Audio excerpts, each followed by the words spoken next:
दोस्तों, सोचिए, अगर आपका शरीर धीरे धीरे रेत में बदलने लगे और पूरी दुनिया आपका शिकार करने लगे, तो आप क्या करेंगे?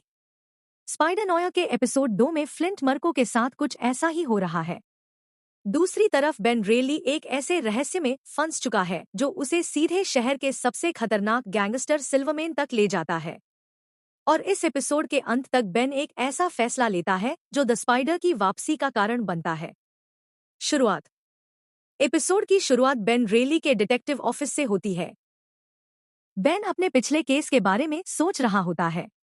तभी उसके ऑफिस में मशहूर क्लब सिंगर कैट हार्डी आती है।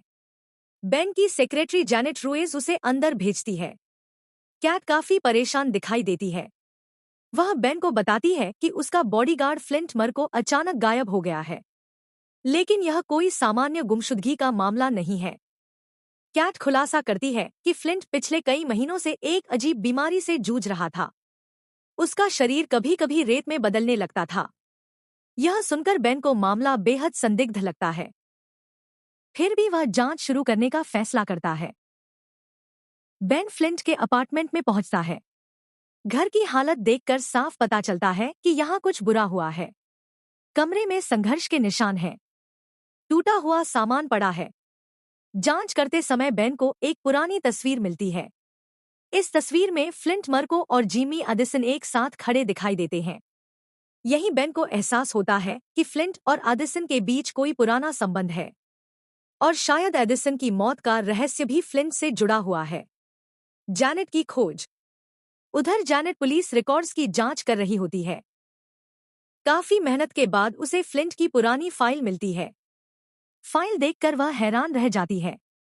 उसे पता चलता है कि फ्लिंट मर्को का अतीत सिल्वरमेन की गैंग से जुड़ा हुआ है। अब बेन का शक और मजबूत हो जाता है। कहीं ना कहीं सिल्वरमेन इस पूरे मामले से जुड़ा हुआ है। दूसरी तरफ सिल्वरमेन अपने आदमियों के साथ मीटिंग कर रहा होता है। वह फ्लिंट के गायब होने से खुश नहीं है। उसकी बातों से साफ पता चलता है कि फ्लिंट किसी बड़े प्लान का हिस्सा था। सिल्वरमेन अपने लोगों को आदेश देता है कि फ्लिंट को किसी भी कीमत पर ढूंढा जाए। बेन दोबारा कैट हार्डी से मिलता है। शुरुआत में उसे लगता है कि कैट पूरी सच्चाई नहीं बता रही, लेकिन धीरे धीरे कैट एक बड़ा खुलासा करती है।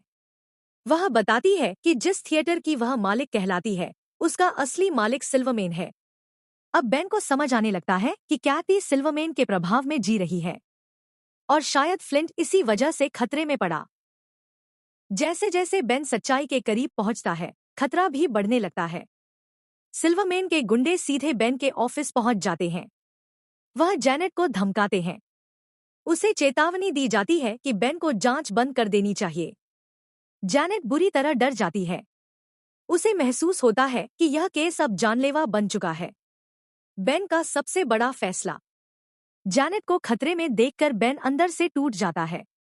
उसे एहसास होता है कि अपराधियों से लड़ने के लिए सिर्फ एक डिटेक्टिव होना काफी नहीं है। वह अपने पुराने अपार्टमेंट में जाता है।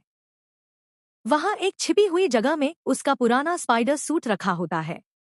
कई सालों से उसने उस सूट को हाथ नहीं लगाया था।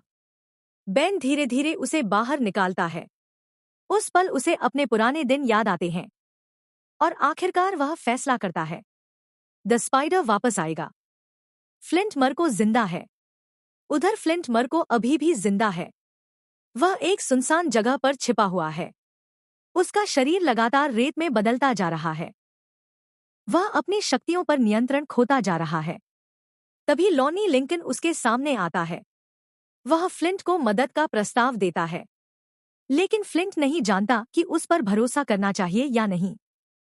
स्पाइडर की वापसी। सिल्वरमेन डॉक की ओर बढ़ रहा होता है। उसे लगता है कि सब कुछ उसके नियंत्रण में है, लेकिन तभी अंधेरे में एक परछाई दिखाई देती है। वह कोई और नहीं बल्कि द स्पाइडर होता है। कई साल बाद शहर का पुराना रक्षक वापस लौट आया है। स्पाइडर तेजी से सिल्वरमेन के आदमियों पर हमला करता है। कुछ ही मिनटों में पूरा माहौल बदल जाता है। सिल्वरमेन के लोग समझ ही नहीं पाते कि क्या हुआ। स्पाइडर उनकी पूरी योजना तहस-नहस कर देता है। फाइट खत्म होने के बाद स्पाइडर सीधे सिल्वरमेन की कार तक पहुंच जाता है। सिल्वरमेन पहली बार डरता हुआ दिखाई देता है। स्पाइडर उसकी आंखों में देखकर कहता है, बेन रेली और जैनेट से दूर रहना। इसके बाद वह सिल्वरमैन को जिंदा छोड़ देता है, क्योंकि उसका मकसद बदला लेना नहीं, बल्कि लोगों की रक्षा करना है। एपिसोड के अंत तक बेन समझ चुका होता है कि फ्लिंट मर्को का मामला सिर्फ एक गुमशुदगी का केस नहीं है। इसके पीछे सिल्वरमैन, रहस्यमय प्रयोग और कई साल पुराने राज छिपे हुए हैं। सबसे महत्वपूर्ण बात, बेन रेली अब फिर से द स्पाइडर बन चुका है और अब शहर में अपराधियों के लिए मुश्किलें बढ़ने वाली हैं। तो दोस्तों, स्पाइडर नोया एपिसोड 2 हमें फ्लिंट मर्को के रहस्य, सिल्वरमैन की साजिश और द स्पाइडर की वापसी दिखाता है। लेकिन सबसे बड़ा सवाल अभी भी बाकी है, आखिर फ्लिंट मर्को के साथ हुआ क्या था? उसका जवाब हमें अगले एपिसोड में मिलने वाला है। अगर वीडियो पसंद आया हो तो लाइक करें, चैनल को सब्सक्राइब करें और मिलते हैं अगले एपिसोड एक्सप्लेन्ड में।